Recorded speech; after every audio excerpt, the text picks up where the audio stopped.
wouldn't it be nice to have several thought leaders in your industry know and love your brand? Start a podcast. Invite your industry's thought leaders to be guests on your show, and start reaping the benefits of having a network full of industry influencers. Learn more at sweetfishmedia.com.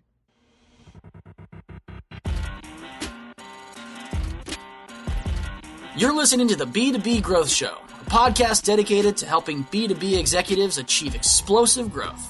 Whether you're looking for techniques and strategies or tools and resources, you've come to the right place. I'm Jonathan Green. And I'm James Carberry. Let's get into the show.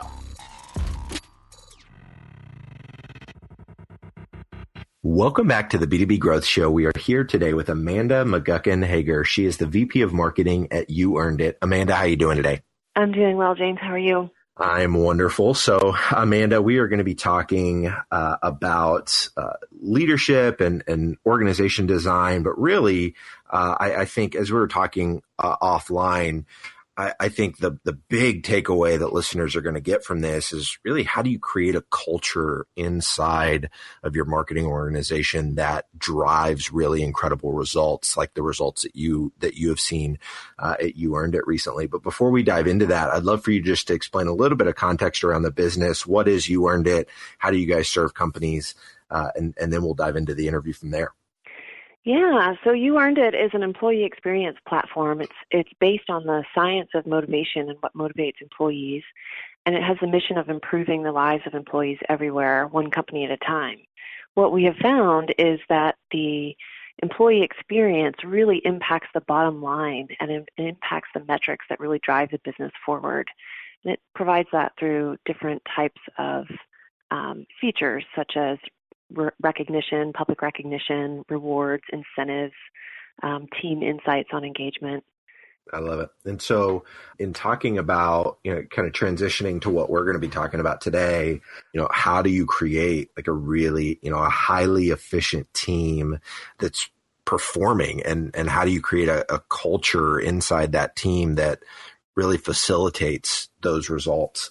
But before we do that, I'd love to, just for our listeners to understand the kind of metrics that your team is driving, because the rest of this conversation is really going to be what you did as the Vice President of Marketing to create an environment that allowed these metrics to happen. So could you tell us about some of the results that you've seen in your marketing team since you've been with the company? Yeah, I'd love to. I'm very proud of them. I've been a technology sort of SaaS IT marketer for almost 20 years now, and the metrics that I see at this company are some of the strongest that I've seen in my career. The MQL to SQO conversion is above industry average. The quality of the opportunities that we're driving to the sales team have a very high win rate, above industry average win rate, and quarter over quarter, the marketing source opportunities drive the majority of the revenue. I really couldn't ask for more. I love that. And so for the rest of this conversation, a lot of what we're going to be talking about is what you did as the leader to facilitate those kind of results. And so when you first stepped into the organization, Amanda, talk to us about kind of what were your goals kind of coming in, leading an organization, and then we'll go from there. Yeah, when I joined, I was replacing a former vice president of marketing. The team of 3 existed, so I inherited a few employees, and then I went on to hire a few more employees and build out the team. So one of the first things I wanted to do was try and figure out what am I hoping to accomplish, and that was to really build a high-performing, efficient, and effective team with little or no drama. Drama is sort of disruption, and it isn't good for culture. I wanted a place where the team felt that they could trust me and trust each other, but also have psychological safety, as well as, not being afraid to take risks and try new things and innovate. And above all, have some fun. I really wanted us to enjoy each other's company and laugh a lot. Love it. And so to do that, your first step, as we were talking about it offline, you said that you created a written statement that was really your statement to your team that said, as your leader, and explained a few different things. Can you talk to us about what was in that written statement? Yeah, I call that my leadership manifesto. I sat down and wanted to help set expectations with them of here I am, I'm new to the team, what can they expect? So this manifesto starts out, as your leader, I promise to, and lists out the things that I promise to do, 3 different things I promise to do for that team. I also listed out what I expect. As your leader, I expect these things from you. And then I went on to say, as your leader, I need these things. I think this level setting was really good for the team, and I think it helped sort of everyone understand how we're going to work together, what they can come to me with, what the expectations of them and each other are, and then also to understand what I need. We all have needs. Even as a leader, I need some things. So. And when you were delivering that to them for the first time, is that a document that is in a kind of a shared drive somewhere? Or was it a meeting where you kind of presented it to them in person? What did that look like? Yeah, well, I did present it in person, but it is in a shared presentation on our drive that we can refer to back at any time. And it's been great to do that, not only for them to refer back and hold me accountable, but also for me to refer back and remember, what did I promise to do? And am I delivering on that promise? I love that. And so after your written statement to your team, you guys collectively as a team develop a mission statement together. Can you talk to us about what went into that mission statement? Yeah, I would love to share our mission statement with you. I actually present it in every all hands that we do again and again and again, just not only to remind the team, but also to remind the company, this is what the marketing department is here to do, and this is how we serve the company at large. Our marketing mission statement incorporates all facets of the marketing team. So the statement is, through market-leading content, voice, and brand, we drive market awareness of our company and demand of our platform that yields high-quality net new sales opportunities with our ideal prospects.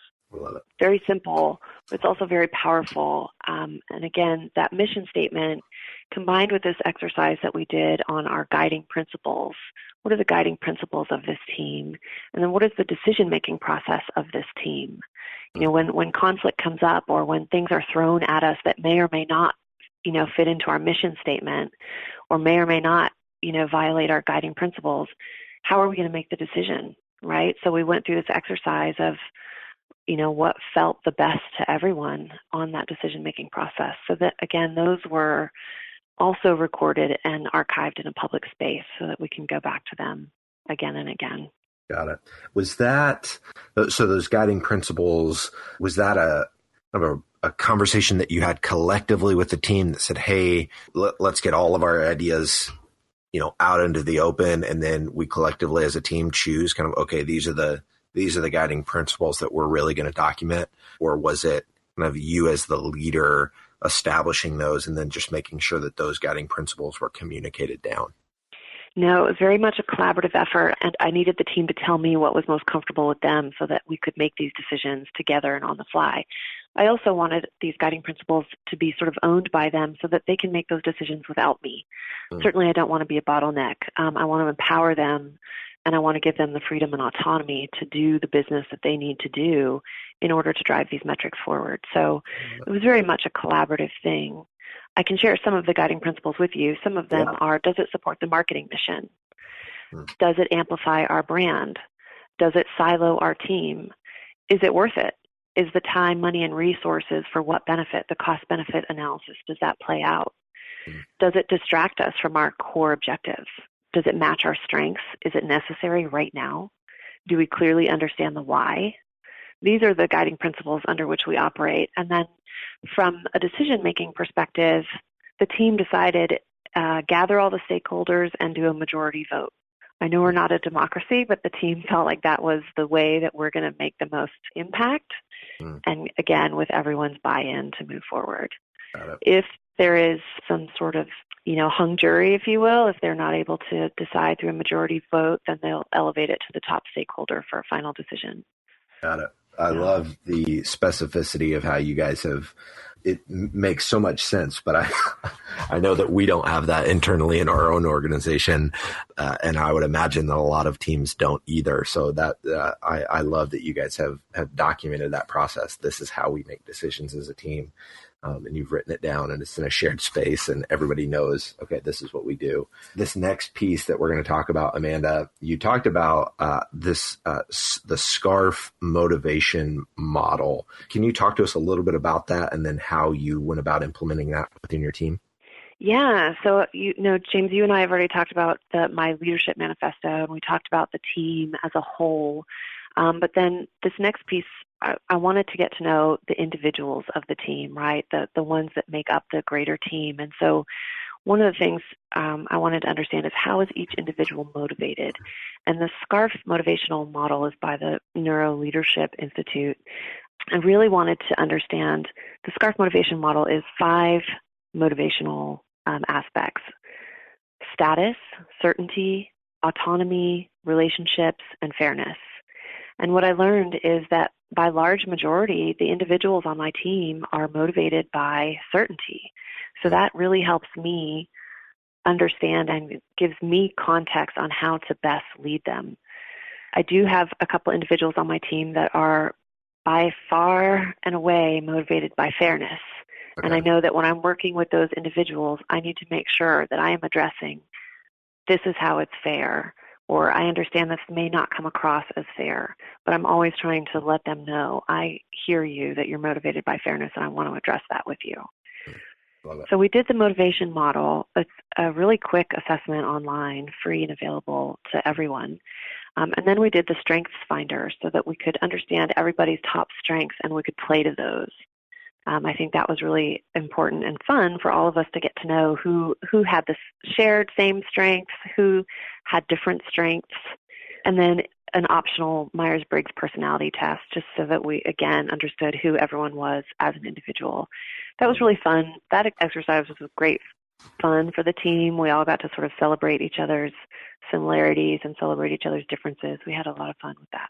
And what I love about how you really operationalized that exercise was you didn't just collect all this data and just let it sit there. But this next thing that we're going to talk about, because you realized that a large majority of your team, certainty was how they were motivated. And so you went out of your way to figure out, okay, how can I minimize uncertainty? Can you talk to us about some of the things that you did to, based on the context of your team and knowing them better because of the exercises that you guys did together? What did you do to minimize that uncertainty?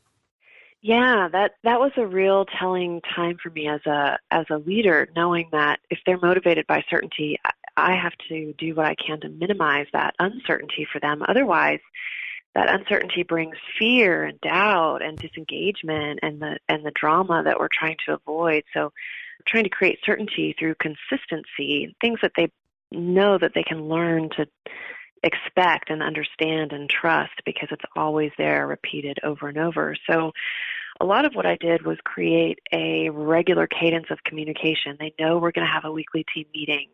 They know that in that team meeting, it's an opportunity to voice problems, solutions, celebrations, concerns. They know that we will have a quarterly offsite where we'll go have some fun. We're also going to have a quarterly planning session where we're going to figure out how what we're going to do, how we fold into the company's larger objectives, and how we're going to attack that. And then also creating a regular anonymous survey. So once a quarter, I send out a totally anonymous survey through a Google form, giving their experience on the marketing team just a quick NPS score, and then optional questions getting into how am I doing as a leader? How are we doing as a team? How's our collaboration? Are we meeting deadlines? Are we not meeting deadlines? Are there bottlenecks? And then, of course, an open text field where they can tell me anything they want. Sometimes they rat each other out. Sometimes they tell me where I could do better as a leader, which is always appreciated. Mm-hmm. Sometimes they say how happy they are to be here. So I love it. I like to give them that opportunity as well. I love the piece of the anonymity there and giving them just the free space to not feel like I don't know, to really empower them to be as open as possible. I also love that you ask them to critique your leadership, because I think so many leaders, I recently went through an exercise where we did kind of a 360 review on our team, and it's just not an easy thing, having gone through it, to ask people to critique your leadership, but the benefit of it far outweighs, at least it did for me, the anxiety of feeling like, oh my gosh, like I don't want to be told that I'm deficient or that I'm not perfect. But it's so beneficial. So I love that you baked that into the survey. Amanda, this has been incredible. I think you've shared so many just tangible, very practical ways that leaders can create a culture within their organization that drive results, and the context of what you've done within your marketing team and the results that your team is driving because of it, I think are phenomenal. If there's anybody that wants to stay connected with you, Amanda, or they want to learn more about You Earned It, what's the best way for them to go about doing that? Everyone can connect with me on LinkedIn. My LinkedIn handle is simply linkedin.com/in/Amanda. Oh, wow. Yeah, I know. I got really lucky really early. Or they are welcome to email me at amanda.hager@youearnedit.com. Love it. Awesome, Amanda. Well, thank you so much for your time today. This has been fantastic, and I really appreciate it. Thank you so much for having me. I enjoyed it. There are lots of ways to build a community, and we've chosen to build the B2B growth community through this podcast. But because of the way podcasts work, it's really hard to engage with our listeners. And without engagement, it's tough to build a great community. So here's what we've decided to do. We're organizing small dinners across the country with our listeners and guests. No sales pitches, no agenda, just great conversations with like-minded people. We'll talk business, we'll talk family, we'll talk goals and dreams. We'll build friendships. So if you'd like to be a part of a B2B growth dinner in a city near you, go to b2bgrowthdinners.com. That's b2bgrowthdinners.com. Thank you so much for listening. Until next time.